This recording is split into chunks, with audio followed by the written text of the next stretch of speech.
waxay hadda u muuqataa in madaxweynaha Faransiiska Emmanuel Macron uu wajahayo wajiyada careysan iyo aragtida adag kaga imaanaya dunida Islaamka. Arrintaasi waxay ka dhalatay hadalladiisa uu dhawaan lagu tilmaamay kuwa sii horiyay xasaraadii ka dhalatay sawir gacmeedkii lagu aflagaadeeyay nabigeena Muhammad nabadgelyo naxariis korkiisa ahaatee. sawirkaasi waxaa dhawaan daabacday wargeys lagu magacaabo Cherian Hoden. khilaafkan muslimiinta iyo waliba Emmanuel Macron ayaa cirka isku sii shareeraysa. qaar ka mid ah shacabka ku dhaqan magaalada Jowhar ayaa maanta banaanbax weyn ay ku muujiyeen sidii ugu xun yihiin gafka madaxweynaha Faransiiska u geystay xabiibkeena Muhammad nabadgelyo naxariis korkiisa ahaatee. rasuulullaahi Muhammad ay caayeen way ka soo dareen aad bay uga soo dareen. wallaahi Umar iyo Abu Bakar markay joogeen gaalada ma hadli kareynin. maanta islaamka waa joogaan. islaamka laciif ma aha. waxaan ka bariyaa islaamka ganacsatada waaweyn dadka tujaariinta adeereelo Faransiiska ganacsigooda iska daaya ha ka soo qaadanina. aan ku dhaqaaqno maanta laga bilaabo inaan goyno badeecada nooga soo galayso Faransa ay ogaato عليهم لعنة الله إنا وحان أقبانا يقول الله أكبر. anagu waxaan u nahay dad islaam ah dadka ka soo qayb galan dhalinyar ay u badan yihiin nabiga sallallahu alayhi wa sallam markuu noolaa Abu Bakar iyo Umar waxay dhigi jireen naftaydan ka jeclahay maalkooda bay u huri jireen anagana dukaamada noo furan meel walba ganacsiga noo furan nabiga waan jecelnaa baan leenahay wallahi waxaan aaminsanaa biri hadii la keenay nabiga ama kitaab hortooda lagu istaago inaysan waxba ka dhiganaynin difaacid aan difaacayno nabiyullaahi Muhammad sallallahu wa salaamuhu alayhi aflagaadadii gaalkii dabada cagaarna uu geystay inayna nabi Muhammad sallallahu alayhi wa sallam sharaftiisa waxba u dhimaynin laakiin dadka muslimiinta ayaa lagu imtixaanaya inuu dad leeyahay nabiga sallallahu alayhi wa sallam in kala baa la sahninaya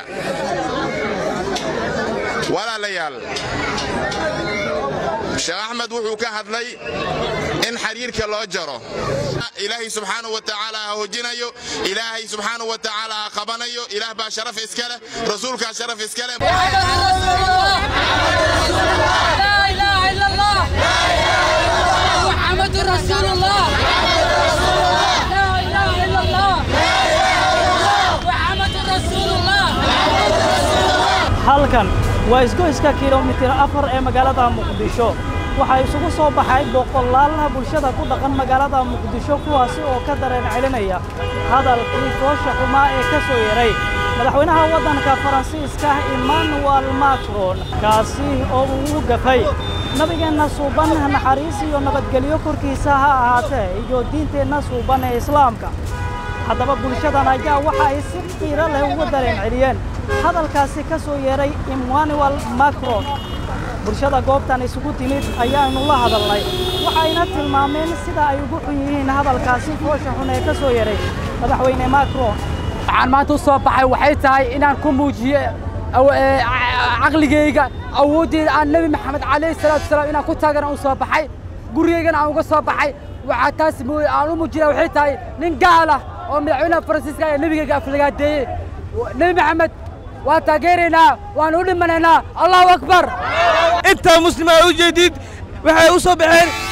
دفاعيا نبي قال محمد صلى الله عليه وسلم قف غريب أو مسلمة وعلى جربا إنه الدفاع سوى إلهي قولك اسمعوا شيء هذا الدفاع رسولك صلى الله عليه وسلم وأنا ما سدي. السلام عليكم ورحمة الله تعالى وبركاته مقعي وعائشة حسن محمد درين كان ما توحي وصابحي إن نو محمد دتك عاية صلى الله عليه وسلم markii ciyaar aadaysan waa soo baraan baxaysan waa soo daawasho tagaysan aan u baxno tareenkan aan muujino boqolkiiba ma qaro ma adeena nabi maxamed sallallahu alayhi wasallam uma qalanti afkaaga urka badan doofaarka ku inta ku caayfid nabi maxamed sallallahu alayhi wasallam anaga nool anagana u daafacayna nabi maxamed sallallahu alayhi wasallam kacbada taagan ayuu u waqlalay umada ka dambeeyso wuxuu yiri waxaan ilaahay ka waqladan ka dhiibay umadeeda u dambe marka anigu waxa rabnaa inaan daafacno umada 3 milyan Muqdisho degan waxa ka soo baxday 300 qofood maxaa dhacay umadii aaw damirkii waraawi diintii warwaala kala khilaafay safaarada kulliye Soomaaliya hal jibiyo hal safaarada kulliye ma arka hal